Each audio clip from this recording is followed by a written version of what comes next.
నమస్తే, welcome to Telugu one cinema. This is Diveshri. Digital channel Telugu one నిర్మించిన web సిరీస్లలో posh పోరీస్ కూడా ఒకటి. మహిళా దర్శకురాలు మల్లాది అపర్ణ దర్శకత్వంలో తెరకెక్కిన ఈ సిరీస్ 2016లో ప్రేక్షకుల ముందుకు రాగా తెలుగు వన్ ఛానల్లో మిలియన్ వ్యూస్ని రాబట్టి ఒక సరికొత్త చరిత్రని సృష్టించింది. 8 ఏళ్ల క్రితమే లివింగ్ రిలేషన్షిప్ గురించి చెప్పిన ఈ సిరీస్ ఎన్నో మోడ్రన్ సినిమాలకి ఇన్స్పిరేషన్గా కూడా నిలిచిందని చెప్పొచ్చు.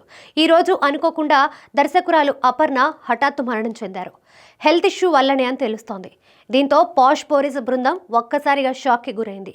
తెలుగు వన్కి ఆమెకి తెలుగు వన్తో కానీ మంచి అనుబంధం ఉంది. దీంతో ఆమె మృతి పట్ల తెలుగు వన్ అధినేత కంఠమనేని రవిశంకర్తో పాటు స్టాఫ్ తీవ్ర దిగ్భ్రాంతిని వ్యక్తం చేయడం జరిగింది.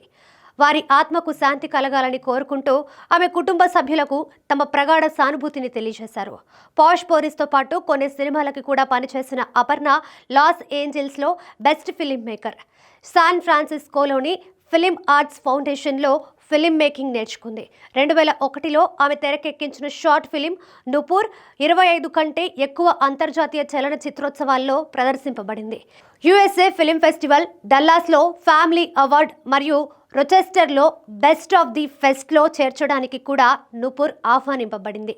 2009లో మిస్టన్ అనే సినిమాకి దర్శకురాలిగా కూడా వ్యవహరించింది.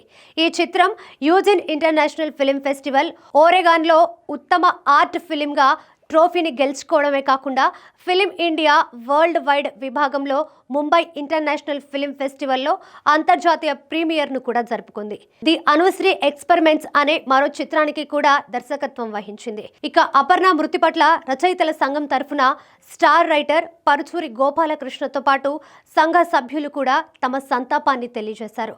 రచయితల సంఘానికి అపర్ణ శాశ్వత సభ్యురాలిగా ఉంది.